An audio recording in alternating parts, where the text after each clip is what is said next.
오늘부터 살펴볼 말씀은 마태복음 1장입니다. 구약을 마무리하는 이 말라기 시대의 배경과 신약을 시작하는 이 마태복음 시대의 배경은 무려 400년간의 간극이 있는데 이것을 우리는 신구약 중간사라고 말합니다.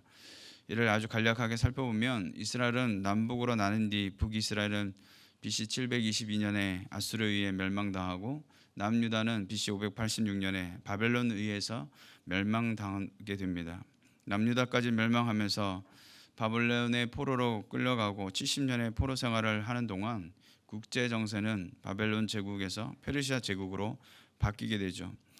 그래서 페르시아 고레스 왕 1차 귀환을 시작으로 해서 예루살렘으로 돌아온 이스라엘 백성들이 성전 건축과 성벽 보수 공사를 시작하게 됩니다.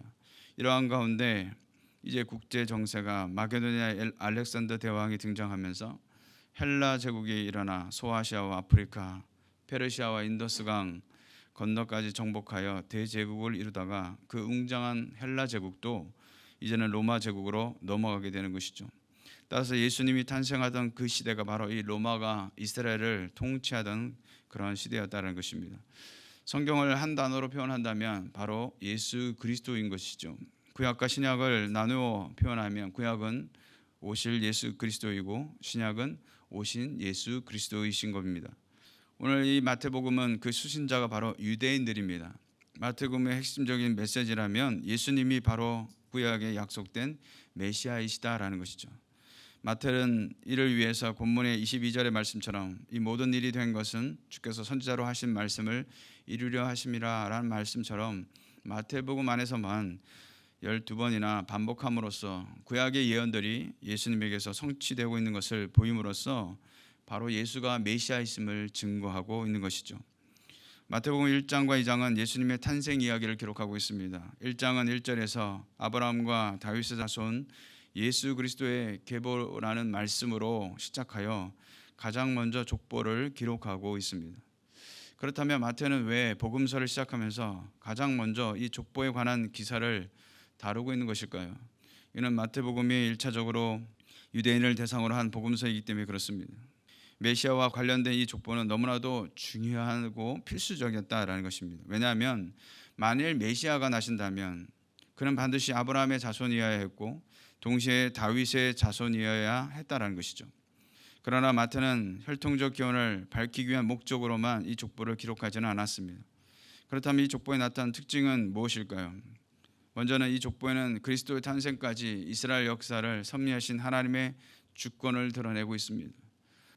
14대씩 셋으로 구분된 이 족보는 이스라엘 역사의 시기별로 뚜렷한 특징을 지니고 있는데 2절과 5절의 처음 14대는 이스라엘 역사의 태동과 왕국의 형성에 이르기까지 약속과 인내의 시기들로 이스라엘 조상 아브라함 때부터 시작하여 다윗에 이르게 됩니다.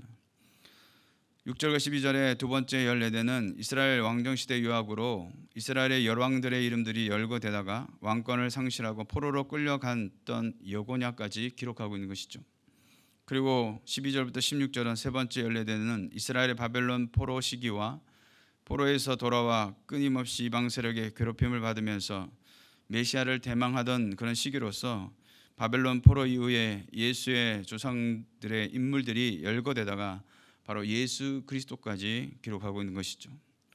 마태가 이처럼 그리스도의 족보를 언급하면서 밝히고 있는 것은 이스라엘의 오랜 역사 속에 그리스도를 탄생시키기 위한 하나님의 구속사적 섭리가 깊이 작용하고 있음을 보여주기 위함이라는 것입니다. 뿐만 아니라 그리스도의 탄생으로 이스라엘 역사는 새로운 시대가 시작되고 있는 것을 또 보여주고 있습니다. 또한 예수 그리스도께서 아브라함의 언약과 다윗의 언약을 성취하시는 분이시라는 것을 이 족보를 통해서 제시하고 있는 것입니다. 아브라함이 복의 근원으로서 땅의 모든 족속들이 그로 말미암아 복을 얻게 될 것이라는 것입니다. 즉 구원의 은혜가 어느 한 국가나 민족에 제한되어 있는 것이 아니라 세상 만민으로 퍼져갈 것이라는 이 중요한 구속사적 주제를 내포하고 있다는 것이죠. 이스라엘 왕 메시아의 족보에 특징적인 것은 다말, 라합, 룻과 같은 여인들의 이름이 등장하고 있다는 것입니다. 이는 아브라함의 언약의 맥락에서 보아야만 이해할 수 있는 부분인 것이죠. 다말과 라합은 기생 노릇을 한 여인들이며 라합과 룻은 이방 출신의 여인들입니다. 이는 결국 아브라함의 언약을 성취하시는 예수 그리스도 안에서 남자와 여자, 이스라엘 백성과 이방인 할 것 없이 믿음으로 복을 누리게 될 것이라는 복음의 성격을 분명히 보여주고 있는 것이죠. 그렇다면 다윗의 언약은 무엇이겠습니까? 사무엘하 7장 16절 19절의 내용으로서 다윗의 혈통에서 나온 통치자가 영원히 그의 나라 위에 앉을 것이란 이 예언적 언약인 것입니다. 그런데 우리가 잘 아는 대로 이스라엘은 바벨론 포로 이후에 왕권을 완전히 상실해 버렸습니다. 그러나 이제 다윗의 혈통으로 이어받으신 예수 그리스도께서 나심으로 곧 예수께서 다윗의 언약의 성취자이시자 왕으로 오신 메시아라는 사실을 말씀해주고 있는 것이죠. 그러나 이 족보는 유대인들만을 위한 족보가 아닙니다. 왜냐하면 다윗의 언약대로 오신 그분은 유대인들의 왕으로만 오신 것이 아니라 모든 인류를 통치하실 왕으로 오셨기 때문에 그렇습니다. 왕으로 이 땅에 오신 예수 그리스도는 어떤 분이시겠습니까? 오늘 21절에 아들을 낳으리니 이름을 예수라 하라. 이는 그가 자기 백성을 그들의 죄에서 구원할 자이심이라 하니라 라고 말씀하고 있습니다. 예수라는 이름의 뜻이 바로 구원자라는 뜻이죠. 다시 말해 아담 아래 인류는 죄 아래 출생하고 죄 가운데 살아가는 죄인들인 것이죠. 이러한 죄의 결과는 우리 인생도 피곤하고 힘들게 하며 평생 수고하고 땀 흘려도 기쁨보다는 슬픔이 많은 인생이요, 평생 죄만 짓고 지옥에 들어갈 인생으로 살 수밖에 없는 삶이라는 사실을 말해주고 있는 것입니다. 그러기에 이 죄의 문제를 해결받지 않고서는 어떤 인생을 살든지 모두가 지옥이라는 똑같은 결론을 마주할 수밖에 없는 것이었다는 것이죠. 하나님은 이러한 사망에 이른 죄인들을 위해서 구원하시기로 작정하시고 구원자를 보내주신 것입니다. 그가 누구이시겠습니까? 바로 하나님의 아들 독생자 예수 그리스도신 것이죠.